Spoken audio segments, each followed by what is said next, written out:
Oh, hallelujah. Purihin ang Diyos. Welcome po again mga magulang ko at kapatid na sumusubay po sa programang ito ng Cheer Up, The Word Works program. Under po ng The Life Giving Spirit Church. Muli, narito po ang inyong lingkod, Pastor Sid Kali.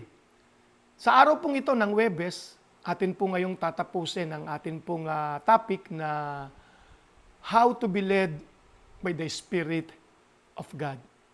Pwede pala. Tulad po ng sabi ng Romans chapter 8, ang sabi po rito, paalala lamang po, atin pong balikan. Romans chapter 8, verse 14. For as many as are led by the Spirit of God, they are the sons of God. Ibig sabihin, pwede pala na ang mga anak ng Diyos, actually yung sons of God doon na binanggit ay huwiyos of God, na nagpapahayag sa mga, ibig sabihin, hindi lamang anak, kundi mga matured na anak ng Diyos. Para po pala tayo mailed ng Panginoon o ng banal na Espiritu Santo, napakahalaga po na tayo po ay nagmamatured in the things of God.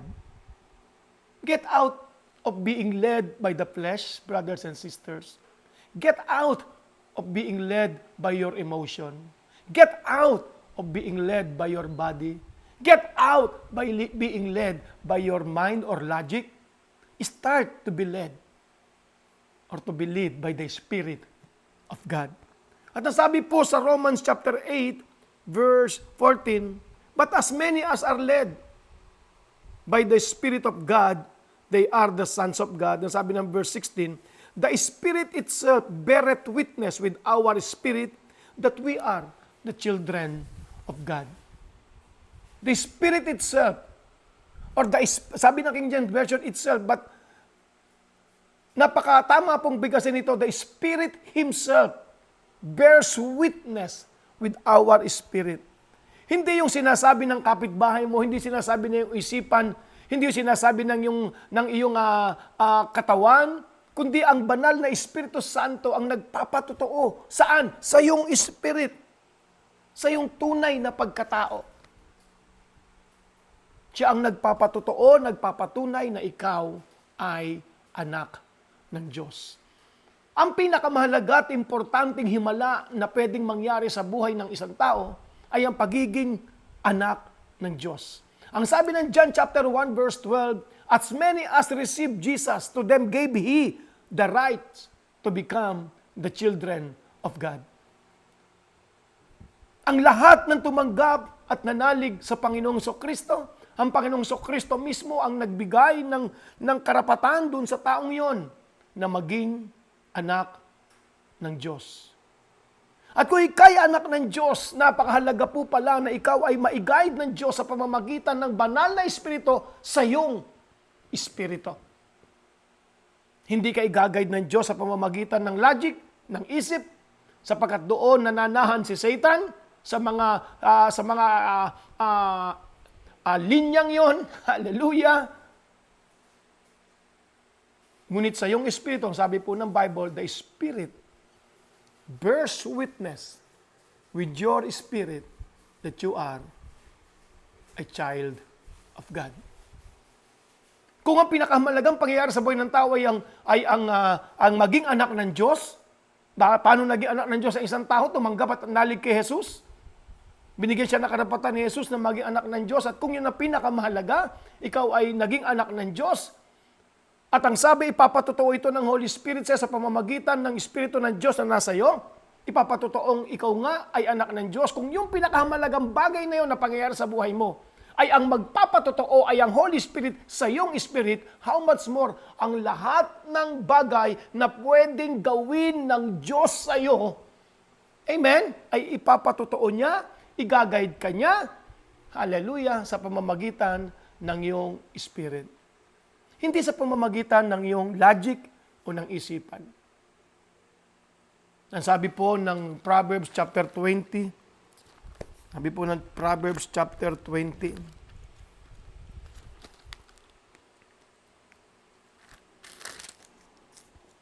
verse 27, the spirit of man is the candle of the Lord. Ibig sabihin, yung iyong spirit, yun ang ilawan ng Diyos para sa iyo. Doon kanya ipapatnubayan, doon kanya i-guide. Again, brothers and sisters, bilang mga anak ng Diyos, napakahalaga po na magkaroon tayo ng desisyon na huminto na sa pamumuhay ayon sa takbo ng ating isipan lang. Get out of that realm. Get out of being led by your body.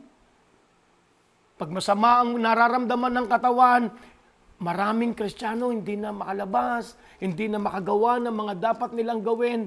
Samantalang ang sabi mismo ng salita ng Diyos na matatanim sa iyong spirit, you can do all things through Christ which strengtheneth you. Alam mo kung ang iyong paglakad sa buhay ay ayon sa patnubay ng banal na Espiritu Santo. At alam po natin na Espiritu Santo ay papatnubayan tayo sa pamamagitan ng ating spirit. Doon tayo makikinig, doon tayo makikiramdam. Nagkaroon din po tayo ng topic na listen to your heart. Yung nga po yung nakalipas na 2 episode, 2 Thursday, listen to your heart.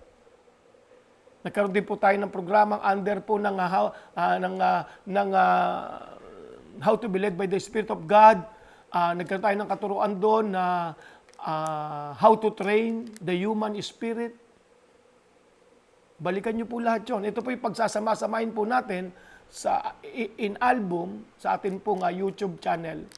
Please subscribe po sa atin pong YouTube channel na ito, The Life-Giving Spirit Church. Marami kang makukuha mga mensahe, kaibigan, kapatid, na alam kong magpapalago sa iyo.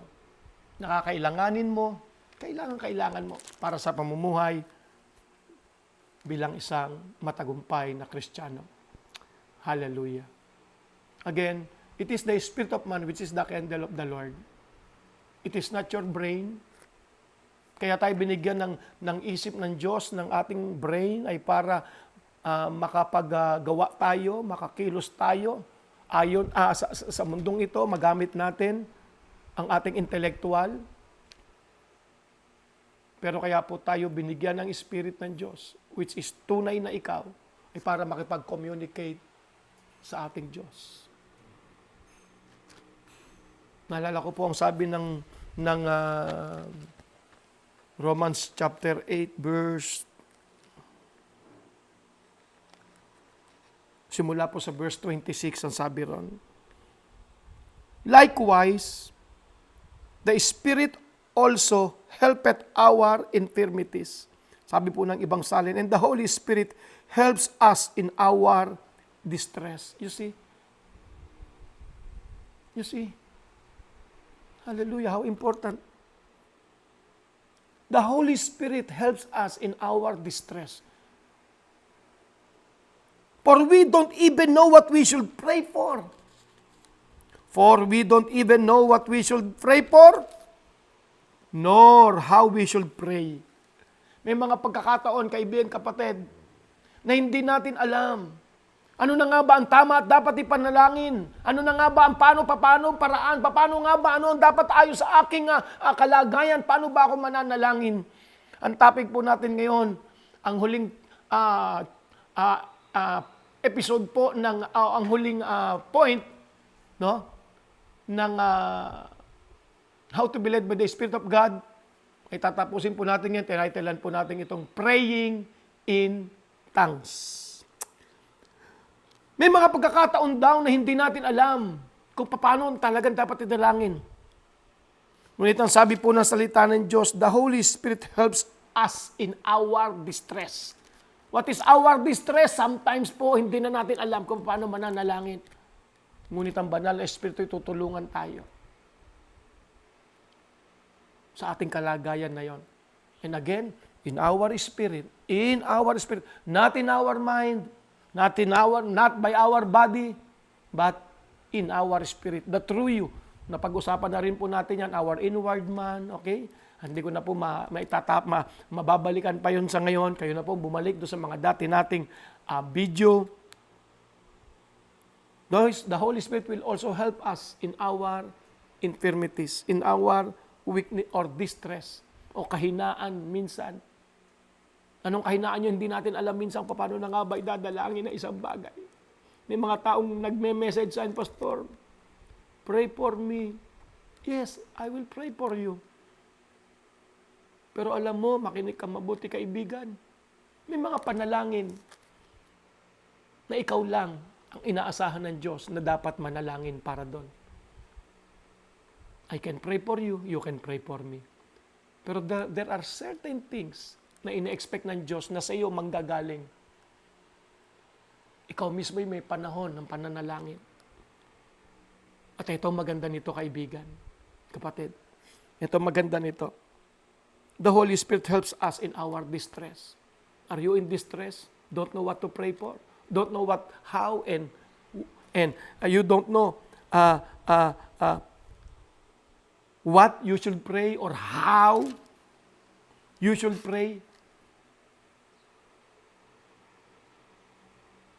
Well, the Holy Spirit will help you. How? Sabi po dito, Holy Spirit prays for us with groanings that cannot be expressed in words. Are you in distress? Hindi mo na malaman. Let's say, nasabi halimbawa, you have cancer. Try sa halimbawa. O may mabigat kang problema sa iyong anak. Or even sa iyong sarili, hindi mo maintindihan ang iyong sarili. O hindi mo maintindihan ibang taong alam mo na dapat silang intindihin.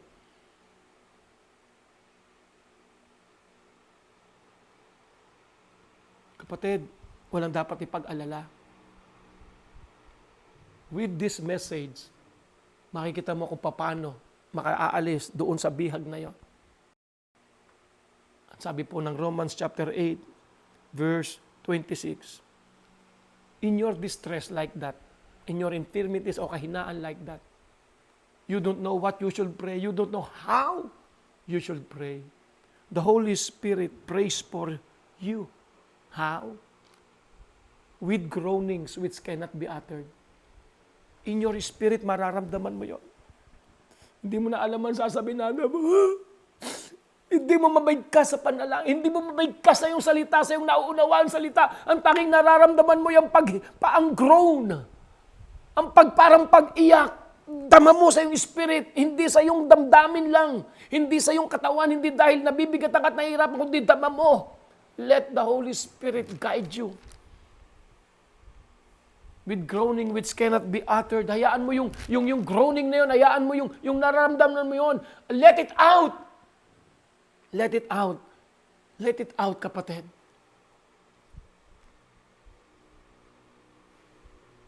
Marahil sinabi sa iyo o na-detect na anumang meron kang sakit o may nararamdaman ka na natatakot ka magpunta sa doktor and you are born again, you already received the Holy Spirit. Let the Holy Spirit guide you right now. While you are listening, the Holy Spirit can help you right now.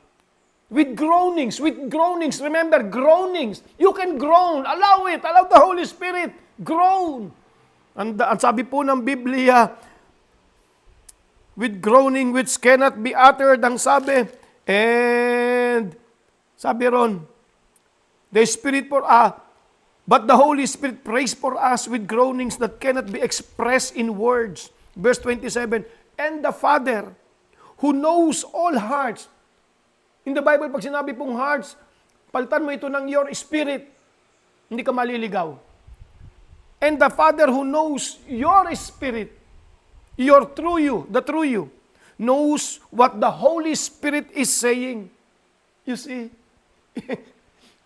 Amen? Hindi mo na alam. You are in distress. Oh, glory to God.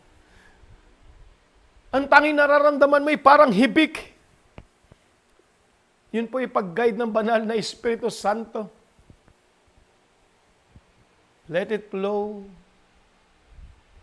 na naiintindihan mo as a child of God, the Holy Spirit will guide you. But as many as are led by the Spirit of God, they are the children of God. Romans 8:14, if you are a child of God, hallelujah, let the Holy Spirit lead you.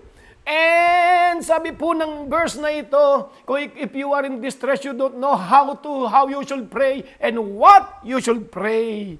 And you are a child of God, already received the Holy Spirit. Let the Holy Spirit guide you with groanings that cannot be expressed in words. Hindi mo masabi, but, Ramos, nararamdaman mo yan. Sige kapatid. At ang sabi ng salita ng Diyos, habang ginagawa mo yon, habang nangyayari yon, ang Diyos ating Ama na nakasasaliksik ng ating mga puso, ng ating tunay na pagkatao, hallelujah! Hallelujah! Alam niya ang sinasabi ng banal na Espiritu Santo. Nagkakaintindihan sila. The Holy Spirit, nagkaroon po tayo ng topic na ganito. The Holy Spirit wants to pray for you through you. Remember that? Sir, under pa rin ng yun, di ba? Ng how to be led by the Spirit of God. Speaking in tongues din yun. Pero meron po tayong message na gano'n. Naalala mo yun? Pero meron nun. The Holy Spirit wants to pray for you through you. You see, the Holy Spirit is praying for you sa pamamagitan mo rin. Sa pamamagitan ng iyong Spirit, nilalagay ng banal na Espiritu Santo, binibigkas, sinasabi ng iyong Spirit, ng iyong tunay na pagkatao, nga lang groanings ang lumalabas. At yun ay bigay na banal na Espiritu Santo, hallelujah! At ang sabi ng Bible, yung groanings na yon, na inililid sa iyo ng Holy Spirit, ay naiintindihan ng Ama kung anong sinasabi ng Holy Spirit. For the Spirit pleads for us believers in harmony with God's own will. Saan ang ginagamit ko? New Living Translation ito, no? And the Spirit pleads for us believers. Ang Holy Spirit siya yung nag-plead to the Father.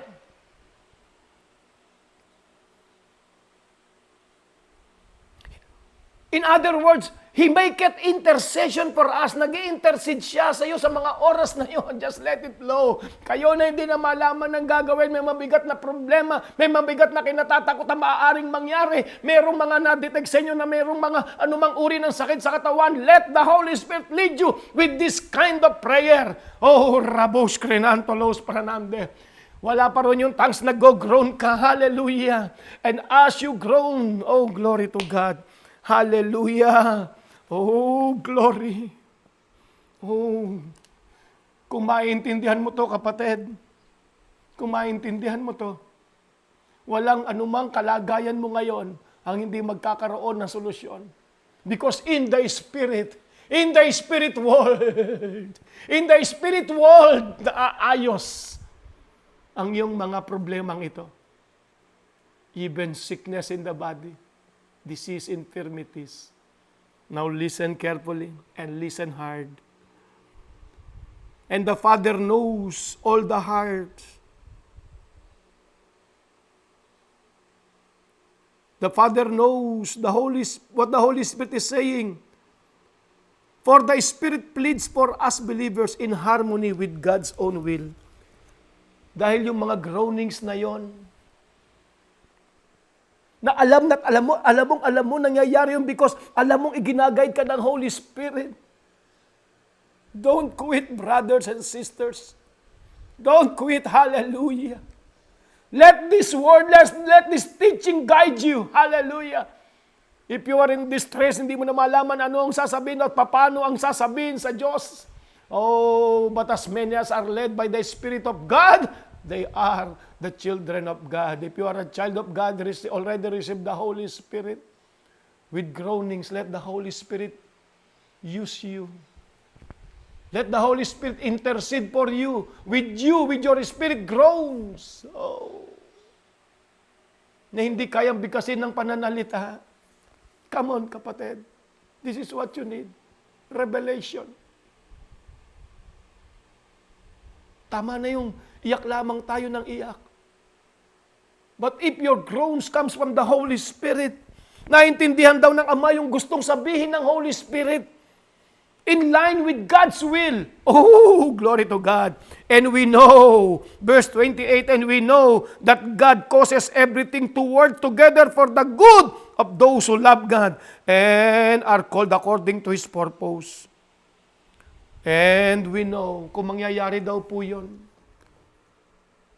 kung mangyayari daw po yun as you grow by the leading of the Holy Spirit, hallelujah.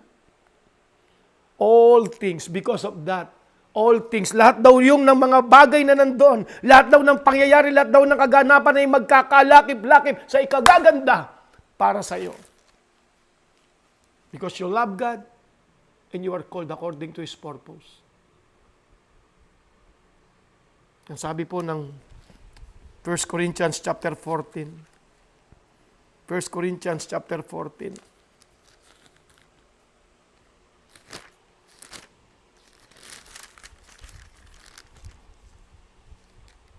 Habang ginagawa mo yun, you are allowing the Holy Spirit to plead.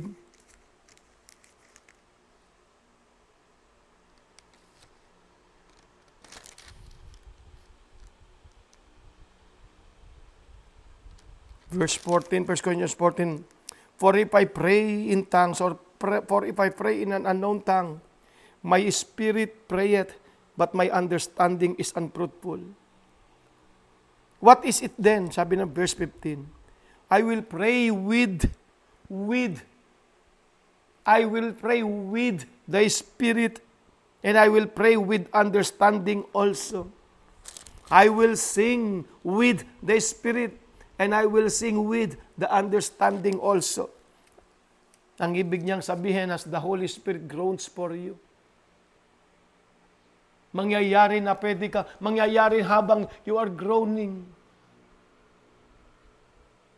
Do not allow your mind to function. And the only way to do that is allow the Holy Spirit also to give you utterance in prayer. Pray with the Spirit. Pray with the Spirit. Ramos credondeles pranando. Auregiandas traundos tres karanda. Ang sabi ng Bible, hindi po nagpa-function ng iyong isipan. Sapagkat kung sa iyong panalangin, gumagana lang ang iyong isipan, marahil ay makakapag-angal ka lang, magsasabi ka sa Diyos ng mga kinatatakutan mo lang, ngunit ang sabi ng Bible, huwag kang mag-alala sa ano pa mang bagay, ngunit iparating mo sa Ama ang lahat ng iyong kagustuhan. At mangyayari lamang yun kung hindi mo gagamitin ang iyong isipan, at ang Holy Spirit will groan, hallelujah! Using your spirit, and as you grow by the leading of the Holy Spirit, don't say anything with your understanding. Pray with the Spirit. Sapagkat ang sabi po ng verse ngang ito, verse 14, for if I pray in an unknown tongue, my spirit prayeth, but my understanding is unfruitful. So, hindi na gumagana ang isipan mo, nakakapagpahinga siya. But your spirit, na kung saan, that is the candle of the Lord. That is the candle of the Lord. Yung ilawan ng Panginoon, doon ka iginagay. And you are talking to, at ang sabi po ng verse 2, 1 Corinthians chapter 14, verse 2, for he that speaketh in an unknown tongue, speaketh not unto man, but unto God. So, hindi gumagana ang isip mo, kaya hindi mo kailangang pagganahin ang isip mo kasi hindi naman tao ang kausap mo. Ang Diyos ang kausap mo. Wala makakaintindi sa mga dinadalangin mo to, for no man understandeth Him. Howbeit, in the Spirit He speaketh mysteries. As you grow, do not let your mind function. And the only way not to function your mind is by praying with the Spirit in an unknown tongue. As you grow, you can say, Ramos creandeles pranante. Oros cranandala, the rose cribon, the rose pranante. Orado socodelias. Come on, church. Huwag kang magpadala sa mga katuruan na nagsasabing it is evil. Dan sabi nga ni Paul dito, What it is then? Verse 15, I will pray with the Spirit. And I will pray with understanding also. You see, ang understanding is also lang. Ibig sabihin, ang ginagawa po kasi ng marami, baliktad eh. They will pray with understanding. And they will pray with the Spirit also. Pray with the Spirit. Understanding is also. Panduktong na lang yun. Panduktong na lang yun. Pray in tongues, kapatid. Ano man ang kinalalagyan mo ngayon, ano man ang meron, ano man ang nangyari, ano man. Kapatid, ang sabi ng doktor o sabi ng sitwasyon. In your distress right now, this is how to be led by the Spirit of God. Allow the Holy Spirit in your spirit. Allow Him to pray for you with groanings. And as you groan, as led by the Holy Spirit, talk to God, speak mysteries. Do not let your mind function. And the only way to do that is by speaking in tongue or praying in an unknown tongue. At ang sabi po ng verse 28 ng Romans 8, and we know that all things work together for good. Ang lahat ay magkakalakip-lakip para sa ikagaganda o ikabubuti. Ano man ang sabihin ng doktor, yan po ay magwawaka sa ikabubuti mo, kapatid. Tandaan mo to, kapatid. For God so loved the world that He gave His only begotten Son, that whosoever believeth on Him should not perish or stop perishing, but have eternal life. Ibig sabihin, it is because of the love of God, the reason you have eternal life. You have the life of God in you. You have the Holy Spirit. You have the life of God in you also. It is because of the love of God. You have that life in you. And if you will, it is because of the love of God. That's why you have the life of God in you. That's why you can pray in tongues. That's why the Holy Spirit can guide you. Because that life that is in you, nabigay ng Diyos sa iyo. At nangyari because God loves you. And listen, and if you will understand that love, you will know how to use that life that is in you. My question is this today for you. Do you know that God loves you? Well, yes, He is. God loves you. So whatever your situation is, if you have the Holy Spirit in you, let it flow. You can grow. Thank you, Holy Spirit, for guiding them. Come on right now. Groan in Jesus' name. Let it flow. O rabos crenondos crenante esplenanto. Radosondo respranondo contrapianto los prahantes. O ragastalande lestriando. Eredondo ros crenondos crenanta asprananto. Oh, come on. Ikaw na na-detect na marahil ay may cancer. Let the Holy Spirit pray for you right now. Speak in tongues. Come on, talk to God. Speak mysteries. Oh, radas trenandele kianto rose pranande.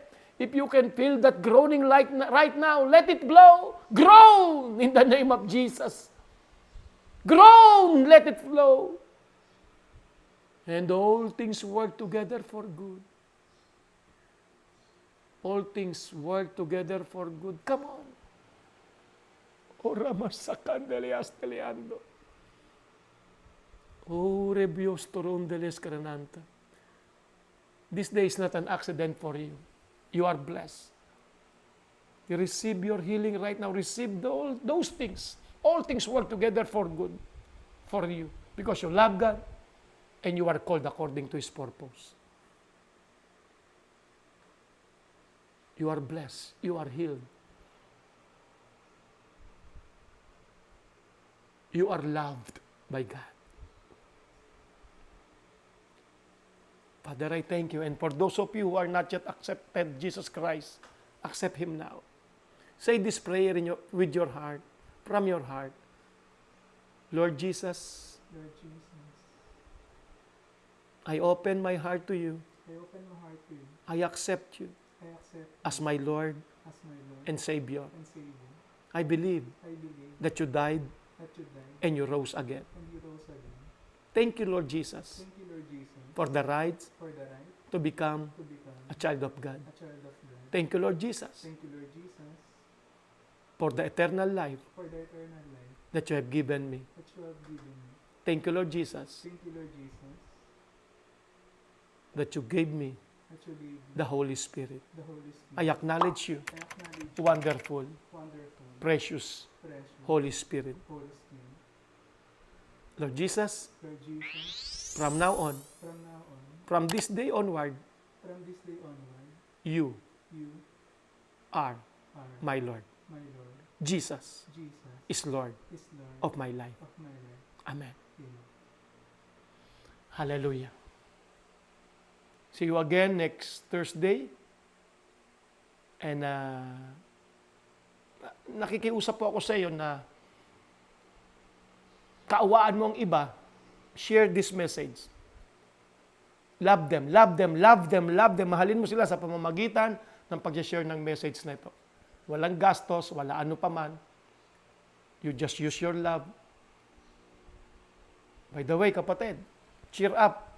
The word works. Ang napag-aralan natin, nadinig mo, it really works. See you again next Thursday. You are blessed. Bye-bye.